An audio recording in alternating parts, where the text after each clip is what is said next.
In this video, I want to talk to you about niching. I get so many questions from my lovely members about how to niche.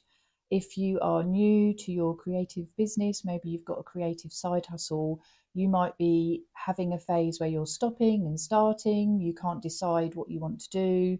I think as creatives, we are so inquisitive that when we're first starting out as creative entrepreneurs or aspiring entrepreneurs, we want to try all of the things. We want to try every different kind of, creative skill or style or, niche. So when you come to actually starting a business, you really do need to niche down. It's super important because once you've niched down, you will be able to attract a specific type of buyer that is aligned with you, that loves what you create. But the most important thing is to ensure that you have a niche that you absolutely love.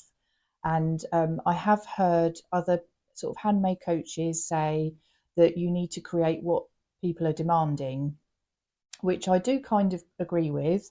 But the most important thing, in my opinion, is to be having a creative business that you're truly passionate about, because this is something that you're going to be doing, hopefully, for the rest of your working life and running your business and being successful. So you really need it to be something that you are passionate about.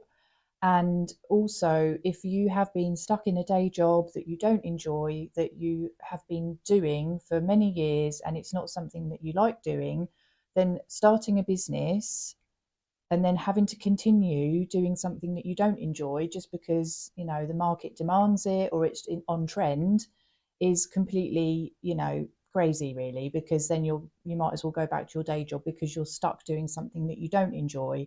So there needs to be a sort of a line where the two meet together, where demand for what you create is there and the clients are there waiting, but something that you also enjoy. So I really hope this helps you. Let's get started. So, what is niching? Niching means specializing or focusing on a specific area within your creative business industry. So, for instance, if you make handmade pillows, if you are niched, you make handmade pillows for animal lovers. So, you're if you make handmade pillows, for instance, that isn't a niche. That's not niche enough. You need to have handmade pillows for a specific client or in a specific style or made from a specific material.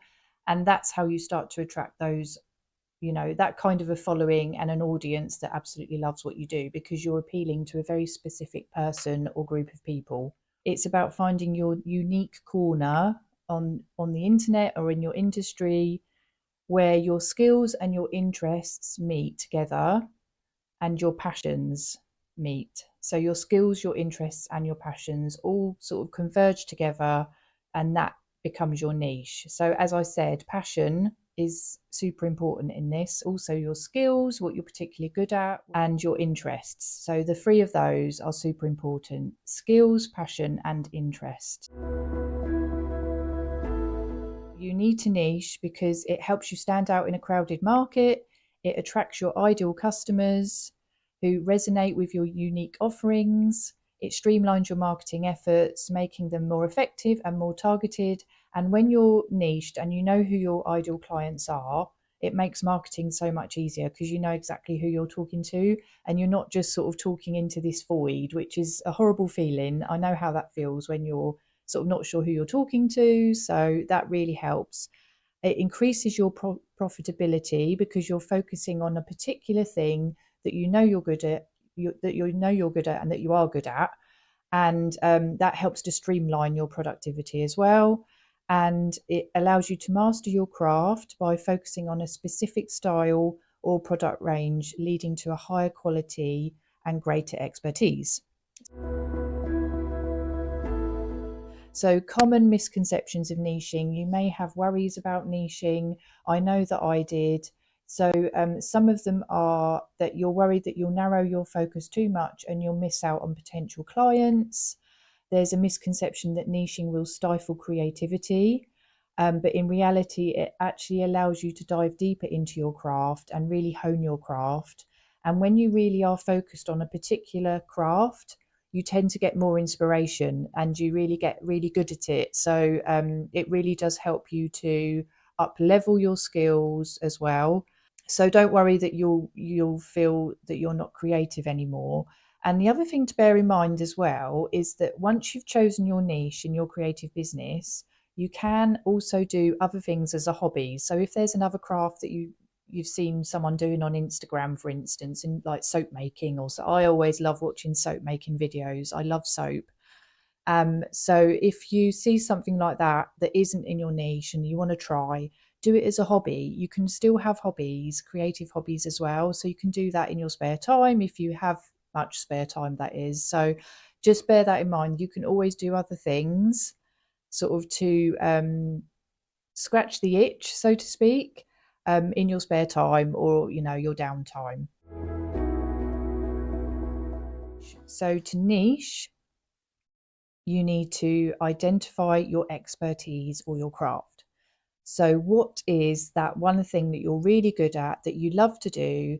Maybe you've always been really good at drawing at school. Maybe you've always been really good at art, but you sort of haven't done it for many years and you've started to do it again and you've still got that knack, you've still got that skill. If you really enjoy that, then that could be something that could be your expertise or your craft. And then the next thing you want to do is to highlight your unique approach. So, what's unique about how you do what you do? So, for instance, going back to art, what is unique about it? So, if you're an illustrator, do you use particularly strong colors? Do you use a particular brush stroke or a particular line work? What makes your sort of particular craft unique to you? And are there ways that you can think that you can make it more unique to you? And maybe that's something that you can explore. When it comes to niching, you don't want to rush into it. You want to take your time. So, really start to sort of get into what you're doing, really play around with it, try different things, see what you enjoy and what you don't enjoy, and then just keep honing it. And eventually, you'll start to find that you have your own unique sort of take on it.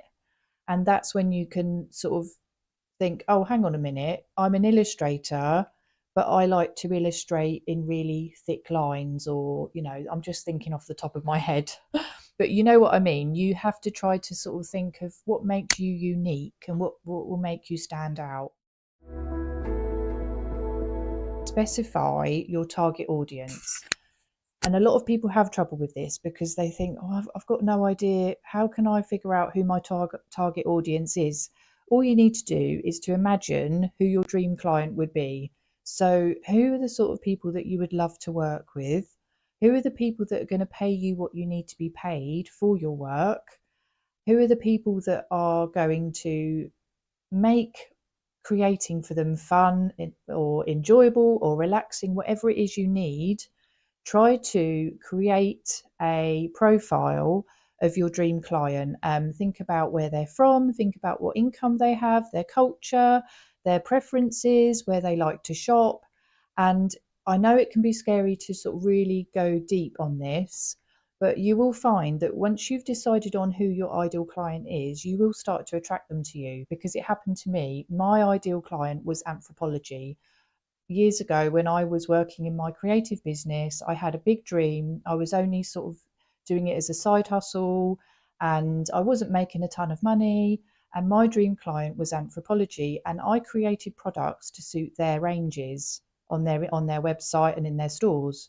And one day they came to me with a massive order. So it does work. It might seem crazy. You might think, oh, I can't work with people like that. Or you might just want to work with people that don't want to pay a lot of money, that want to buy, smaller items or easier to make items. It's entirely up to you. Your ideal client is entirely your choice, who you choose. So really get clear on who you want to work with, write it all down, even give them a name if you want to. My ideal client's called Helen. So if there's any Helens out there, hello, Helen. So yeah, really get clear on who your ideal client is, and then determine your unique value.